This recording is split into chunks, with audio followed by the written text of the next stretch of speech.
Salut à tous, j'espère que vous allez bien. Alors, j'ai eu quelques soucis techniques, donc je n'ai pas pu faire de live. Mais par contre, j'ai décidé de faire une petite vidéo, à la fois d'encouragement et bien sûr de prière. Bienvenue en tout cas à tous ceux qui rejoignent cette chaîne Prière Live. C'est une chaîne qui est dédiée à la prière, mais pas que la prière, mais aussi pour l'exhortation, l'enseignement, l'étude. Et je suis persuadé qu'ensemble, nous pouvons prier pour la France. C'est finalement le leitmotiv, prions ensemble pour la France.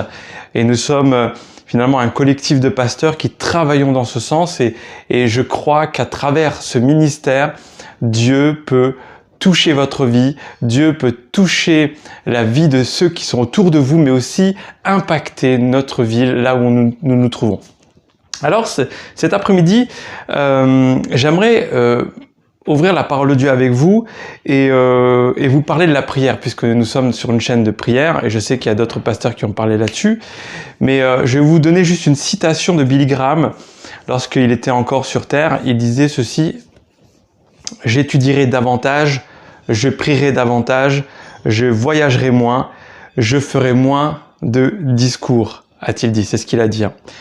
Et puis il a dit également: « Si je devais recommencer, je passerai plus de temps à la méditation et à la prière et je dirai simplement au Seigneur combien je l'aime. » Je passerai plus de temps à la méditation et à la prière. Pendant très très longtemps, vous savez, la prière a été pour moi quelque chose d'assez compliqué parce que j'estimais, puisque Dieu sait tout, il connaît tout, pourquoi il me fallait prier, pourquoi je devais prier alors que Dieu sait tout, Dieu connaît ma situation. Et puis j'ai appris avec le temps que la prière faisait vraiment partie de la vie spirituelle. La prière est en fin de compte le moyen que Dieu a choisi afin de mettre notre volonté à disposition de Dieu. Et je comprends Billy Graham lorsqu'on a une vie de prière, je parle bien de vie de prière, pas seulement de prière, parce que toutes les prières ne se valent pas, d'accord? Vous savez, les musulmans prient, les témoins de Jéhovah prient, les mormons également. Donc il y a plein de personnes qui prient et en général les chrétiens prient. Moi je prie, mais toutes les prières ne se valent pas. Et d'ailleurs on a dans la parole de Dieu toutes ces notions de la prière. La prière nous parle de la prière du juste, enfin les Écritures nous parlent de la prière du juste, de la prière de la foi, de la prière par l'Esprit, de la prière au nom de Jésus-Christ, de la prière insistante, de la prière fervente, de la prière combative. Donc toutes les prières ne se valent pas, elles n'ont pas la même puissance, elles n'ont pas la même intensité, et il existe un type de prière, en tout cas c'est ce que je crois que Dieu attend et que nous devons rechercher. Il existe un genre, un gabarit de prière que Dieu attend, que Dieu approuve et que nous devons rechercher. Et les premiers disciples voyaient la vie de prière du Seigneur et quand ils ont observé Jésus, ils en ont conclu qu'ils devaient aussi vivre cette vie de prière, pas juste faire une prière, mais avoir cette vie de prière. Et Jésus était cet homme de prière, ce serviteur qui priait. Il s'est fait serviteur et il a prié. Jésus priait, c'est ce qu'il est marqué dans Luc chapitre 11 verset 1, priait un jour en un certain lieu. Lorsqu'il eut achevé, un de ses disciples lui dit: « Seigneur, enseigne-nous à prier comme Jean l'a enseigné à ses disciples. » Et quand les disciples regardaient Jésus et qu'ils voyaient surtout la vie divine, cette vie qui se manifestait en lui, cette manifestation surnaturelle de l'invisible, de l'agissement de Dieu dans sa vie, dans son corps, il est forcé de constater que en lui, en Jésus-Christ, il y avait quelque chose de surnaturel, d'incroyable, d'extraordinaire, quelque chose d'attirant. Il n'avait pas un corps qui attirait les regards, mais la manifestation du royaume des cieux faisait que les gens venaient à lui parce qu'il détenait la puissance de Dieu. Et ce qu'on remarque dans la vie de Jésus, c'est que Jésus prenait le temps de se retirer pour aller prier. Alors les disciples, ils ont remarqué que la vie de prière de Jésus était bien différente. Et ils ont dit: « Enseigne-nous à prier, comme Jean l'a aussi enseigné. » Et Jésus ne nous parle pas seulement du fait d'apprendre à prier. Il nous montre vraiment cette vie de prière qu'il faut avoir. Et je me suis posé un jour cette question: Et j'ai posé la question à notre Seigneur en disant, mais Seigneur, quelle est la vie de prière que tu attends? Quel est le niveau de vie de prière que tu attends? L'expérience qu'on doit vivre. Et le Seigneur m'a amené dans ce texte où il est question de la transfiguration. Où à un moment donné, il va sur la montagne et il emmène avec lui Pierre, Jacques et Jean et ils vont ensemble sur la montagne. Et sur la montagne, il se passe un phénomène incroyable. Jésus se métamorphose, il se transforme. On dit qu'il va se transfigurer, c'est-à-dire qu'il change d'état. Il va montrer sa gloire au travers de ce qu'il est. C'est-à-dire qu'il va montrer qu'il est bien fils de Dieu. Il va devenir un état incroyable de gloire. Et il va parler avec Élie et Moïse. Et là, pendant qu'il parle avec Élie et Moïse, et en fait, il est en train de parler pour savoir ce qui va l'attendre. Donc, il est marqué que, en fait, il discute de sa mort, de sa mort et de ce qu'il va devoir accomplir. Donc, il a une discussion avec Moïse et Élie, qui sont bien sûr l'image de la loi et des prophètes. Alors, Jésus est venu accomplir la loi et les prophètes. Jésus est venu aller jusqu'au bout pour cela. Mais il entretient à travers cette vie de prière, il a fait rentrer dans son intimité Pierre, Jacques et Jean pour qu'ils voient de quelle manière il faut prier. Et à Gethsémani, on voit bien qu'il amène ses mêmes disciples dans l'intimité. Lorsqu'il est prêt à mourir, il l'emmène dans l'intimité et on voit l'intensité de la prière de Jésus. Et moi, j'aimerais vous inviter à ça. J'aimerais cet après-midi vous dire qu'il existe autre chose. Il existe un niveau de prière, un niveau de révélation que tu n'as jamais connu. Ça me fait penser à cette petite histoire. Un jour, le pasteur Luc Dimon racontait ceci. Il disait, souvent il dit « il existe autre chose ». Il disait qu'il avait été surclassé. Et quand tu es surclassé, quand tu prends ton vol, il disait qu'il était rentré dans un endroit, tout était parfait, les hôtesses étaient parfaites, avec beaucoup d'espace. Tu passes d'un espace petit réduit à beaucoup d'espace. Et lui, il est surclassé dans la classe, je crois, VIP, enfin bon, je sais plus trop, c'était une classe de luxe. Hein. Et il rentre comme ça, et quand il s'assoit dans le siège, il se sent bien accueilli, et limite, les hôtesses vont le border pour dormir. Dans son esprit, il s'est dit, il existe autre chose. C'est comme quand tu prends une voiture, tu peux avoir la Renault 5, tu peux avoir la Clio, tu peux avoir la BMW X6, mais tu peux aussi avoir la dernière Ferrari, la dernière Lamborghini. Donc, il y a plusieurs types de voitures, mais tu as des modèles de voitures de luxe. Et c'est ce que Dieu veut vraiment nous faire vivre. C'est ce que Jésus veut vraiment nous faire vivre. Il veut nous faire dépasser notre raisonnement, notre raison, notre intellect, excusez-moi. Il veut nous faire dépasser tout ça. Donc, aspire à cela. Aujourd'hui, ce que tu vis dans la prière, c'est pas encore parfait. C'est pas encore glorieux. C'est peut-être que dans ta vie de prière, tu ne dépasses pas le plafond et tu as du mal, tu luttes avec ta vie, avec tes problèmes et tu aimerais tellement rentrer, aller plus loin. Et c'est ce que j'aimerais t'inviter à faire. Je vais finir cette exhortation en disant ceci. Moi, j'ai rencontré ma femme justement à travers une vie de prière intense. Et c'est pas parce que j'ai prié beaucoup que Dieu m'a donné. C'est pas parce que je prie beaucoup que je mérite d'avoir quelque chose. Mais c'est parce que je priais beaucoup que je me suis rapproché de Dieu et que j'ai entendu la voix du berger. Et plus on prie, plus on rentre dans cette relation avec Dieu. Quand je parle de prière, je parle de relation avec Dieu. Plus on rentre dans sa relation et plus les choses deviennent faciles. Parce que Dieu nous donne des directives, Dieu nous fait des promesses, Dieu nous encourage, Dieu nous relève. Et c'est dans ces temps d'intimité, quand Jésus te dit « rentre dans ta chambre, ferme la porte » et là Dieu te rendra,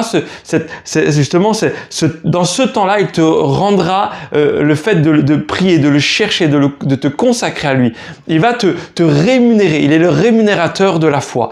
Et donc, tu peux écouter des messages comme je viens de prêcher ou de dire. Tu peux écouter plein de prédications, d'enseignements pour comment déverrouiller ma misérable vie de prière. Tu peux regarder sur Internet quelles sont les clés pour mieux prier. Et là, tu tombes sur un prédicateur, les 120 clés pour déverrouiller ma misérable vie de prière. Mais en réalité, si toi, tu ne fais pas le pas, si tu ne te lances pas, si tu ne rentres pas dans l'intimité de Dieu, si tu n'as pas une action volontaire, la prière c'est volontaire, tu y vas, tu commences à prier, même avec tes luttes, même avec la chair qui est là, qui est faible, comme dit Jésus. La chair est faible, l'esprit est bien disposé, mais la chair est faible. Mais il dit quand même, veillez et priez afin de ne pas rentrer dans la tentation.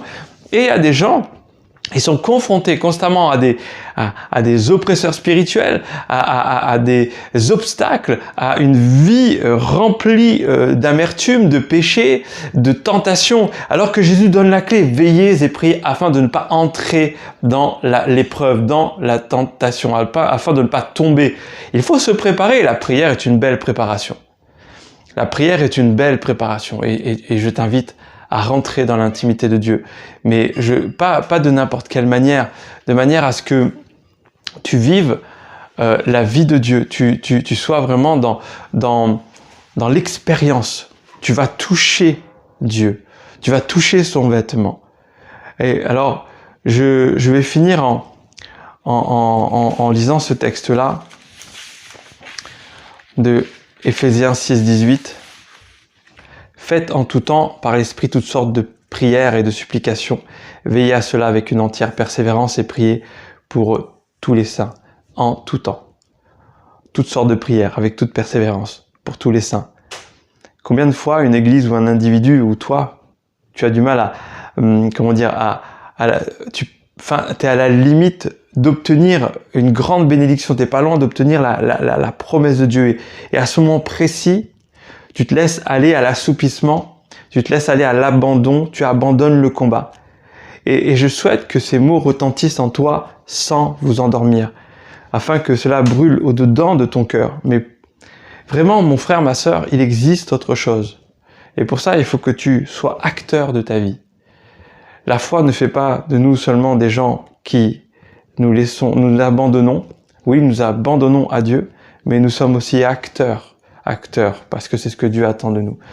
Voilà, je vais m'arrêter là et je vais simplement prier pour toi. Je vais pas me lancer dans une grande tirade, je vais pas me lancer dans de grandes prières. Je veux qu'on ait juste cette attitude d'avoir une prière de foi. Une prière de foi. Une prière de foi, c'est une prière qui fait la différence. Jésus dit, ne multipliez pas les paroles, comme font les païens lorsque vous priez. Ne multipliez pas les paroles. C'est pas le fait de matraquer Dieu à travers tes paroles que tu vas obtenir. Mais c'est la prière du juste, c'est-à-dire la prière de la foi. Celui qui a foi réellement en ce qu'il demande, en ce qu'il attend. Je m'attends à. Et je veux prier avec toi. Et je veux que tu fermes les yeux avec moi. Là où tu es. Je ne connais pas tes besoins et Dieu sait, je sais qu'il y a beaucoup de besoins.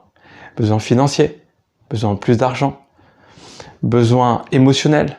Peut-être que tu recherches une femme, tu recherches un mari, besoin d'un enfant, tu as besoin d'un enfant. Tu as peut-être besoin d'une voiture, tu as peut-être besoin de... Tout ça, on peut venir parce qu'il dit « Faites en tout temps par l'Esprit toutes sortes de prières, de supplications, faites connaître vos besoins. » Faites connaître vos besoins. On va faire connaître nos besoins.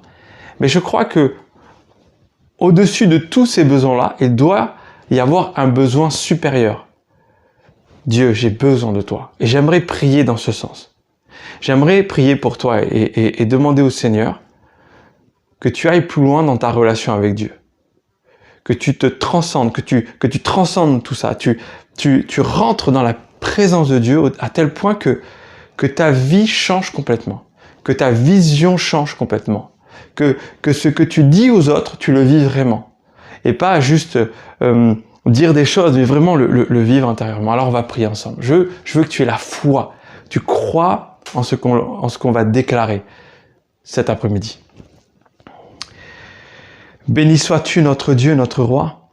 Tu es là, Seigneur, à la fois avec moi, mais avec nos frères et sœurs, avec tous ceux qui entendent ce message, tous ceux qui ont compris qu'il existe autre chose et que tu es capable de nous emmener, Seigneur, dans ta présence. Je ne veux pas m'arrêter seulement, Seigneur, au parvis. Je ne veux pas m'arrêter seulement au lieu saint, mais nous voulons, Seigneur, ensemble aller jusqu'au lieu très saint. Et je veux, avec mon frère, ma sœur, qui m'écoute et auquel, Seigneur, par l'Esprit, tu nous unis.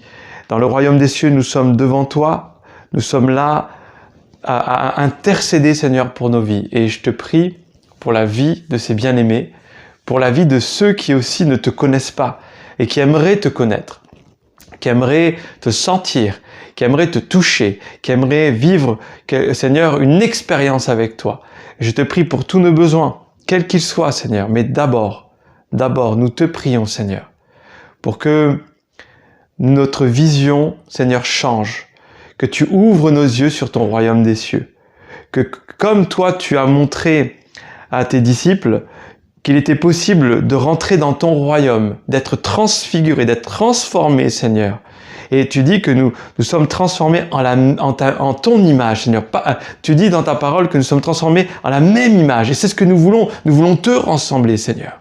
Alors ma prière, c'est que dans les jours qui viennent, et même, Seigneur, cet après-midi, ce soir, tu ouvres les cieux pour que tu nous accueilles dans ta présence, pour que tu fasses de nous, Seigneur, des gens restaurés, renouvelés, des gens qui, Seigneur, des frères et des sœurs qui sont capables, Seigneur, de proclamer la victoire, de proclamer des prophéties, de vraiment prendre, Seigneur, tous ces problèmes, toutes ces montagnes, afin, Seigneur, que notre foi nous permette, Seigneur, d'enlever et d'ôter tous ces problèmes. Fortifie-nous, Seigneur. Rends-nous semblables à toi. Rends-nous semblables, Seigneur, à ces héros de la foi. Nous voulons être ces modèles, Seigneur. Nous voulons être cette lumière. Nous voulons te ressembler et faire paraître, Seigneur, à tous ceux qui sont autour de nous, quel est ton royaume. Alors, notre Dieu, brise notre entendement, brise notre raison. Nous voulons être comme le serviteur d'Élisée. Seigneur, nous voulons ouvrir les yeux.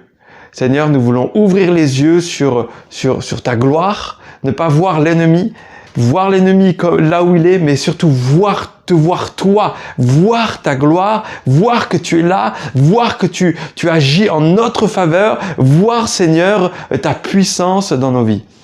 Merci pour tout ce que tu fais, notre Dieu. À toi la gloire, Père. Amen. Je vous dis à très bientôt. Que Dieu vous bénisse.